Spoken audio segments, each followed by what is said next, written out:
The whole Somali fraud issue that is popping up in Minnesota, Illinois, Ohio, and I'm sure will happen all over the place eventually, involving Somali immigrants and government officials, got me wondering if what we are seeing is normal or an aberration outside historical norms. In general, fraud involving government spending is an always ongoing affair. Probably under normal circumstances, it's probably around 20% of all spending ending up being used fraudulently. Now, I invoke the Pareto principle, though to a certain extent, my baseline choices for fraud are 80, 24.8, etc. 80 seems ludicrously high, and anything less than 20 doesn't seem to really do it justice. Mind you, this is just fraud. Waste and inefficiency are completely different concepts. The first question people will ask is, how can this happen and nobody notice? Well, the answer is it's not unnoticed. It's aided and abetted by the government. Government officials and establishment media not merely turn a blind eye to it, the shell daycares and clinics, they actually taught them how to do it. The immigrants profit. They pay off the politicians in campaign contributions. They help fund community organizations to further the political machine and pay the volunteers to wrangle voters and the votes on election day season. So it's not happening in the blind, it's a system, at least a system that's been created. Now, these fraud activities are literally the exact same playbook that's used by NGOs, except there's less codification and oversight of this particular form of graft. So, are there historical parallels? Well, I think we have a fairly clear example in terms of the Roman patronage system. Romans had an intricate system of patronage and clients. Clients were expected to do tasks beneath the dignity of the upper class. Clients helped assure elections for minor officials, making sure that they went the right way and the right people ended up in the right places. They helped ensure critical religious festivals were properly organized. They performed negotiations with people the patriarchs shouldn't be talking to socially. In return, the patrons would make sure their clients were well paid, got choice positions, jobs, and contracts, and would stopgap them if something bad happened. In Rome, a client falling into ruin reflected badly on their patron. Now, did the Romans look at this as corruption? Not at all. It was considered normal social operation in order to get societal functions done. To them, it was an honor system of mutual obligations. If a particular patron and his client seemed to be growing in wealth and power, it would be seen as good Roman behavior, likely even favored by the gods. This patron client behavior went beyond mere social networks. Patron client relationships were acknowledged between nations, and after the Republic became an empire, the patron client relationship was viewed as existing between the emperor and the Roman citizens. To an extent, it would seem that the feudal system of the post Roman Europe was a more codified version of patronage, with various people answering to each other and having obligations as you went down. Now, by the time of British America, the English had their own political patronage system. It was considered bad form to campaign on one's own behalf when running for office, so this job fell to clients. Now, I'm not really sure what term the English used for this, but it was essentially a patron client relationship, regardless of the terminology they may have invoked for it. But they helped put or keep a politician in office. In return, they would get jobs, contracts, or other considerations.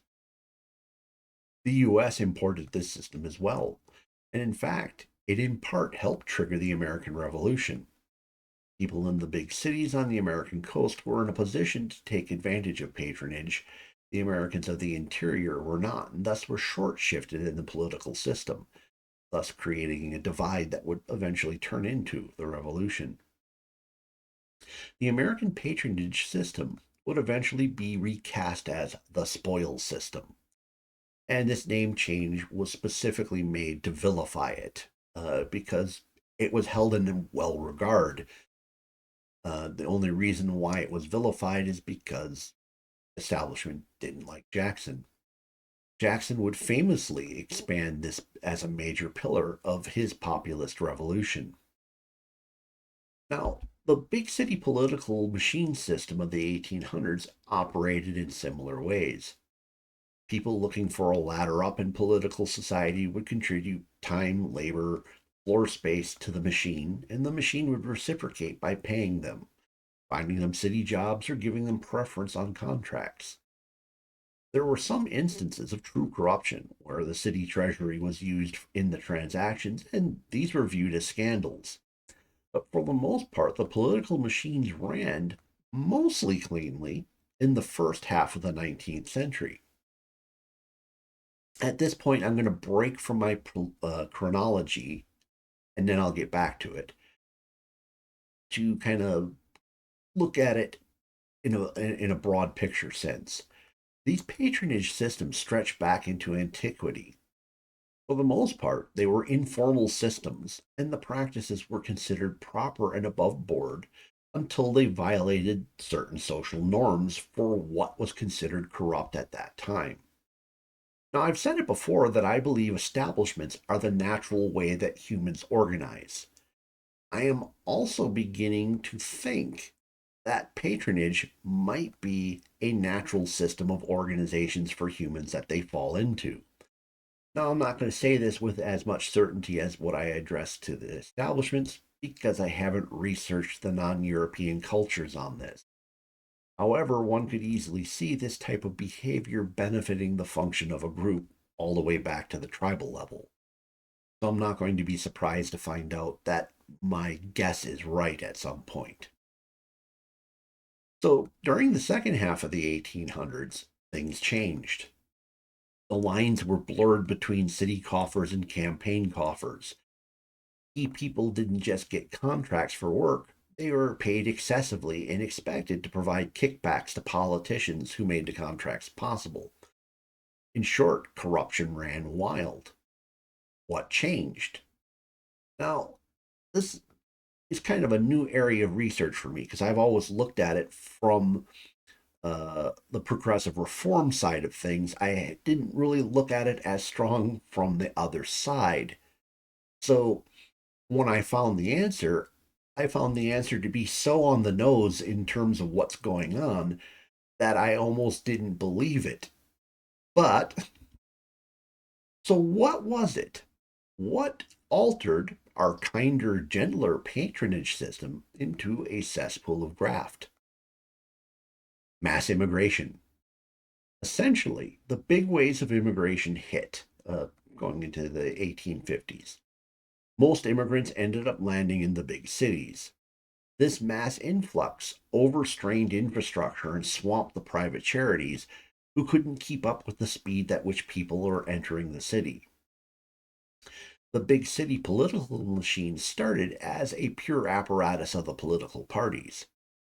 The machines would eventually step in to fill the support gap by providing supplemental food, temporary lodging, and temporary jobs for the newcomers. In order to perform this new social work and continue its normal patronage activity required a lot more money. In order to fulfill the obligations they incurred from immigrant support, the lines between the city coffers and the political machine gradually disappeared.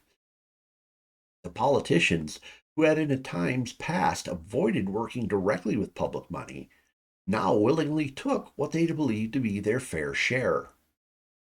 Part of this change came from the fact that politicians had a much higher workload due to the political and social service demands. Thus, they felt entitled to greater compensation.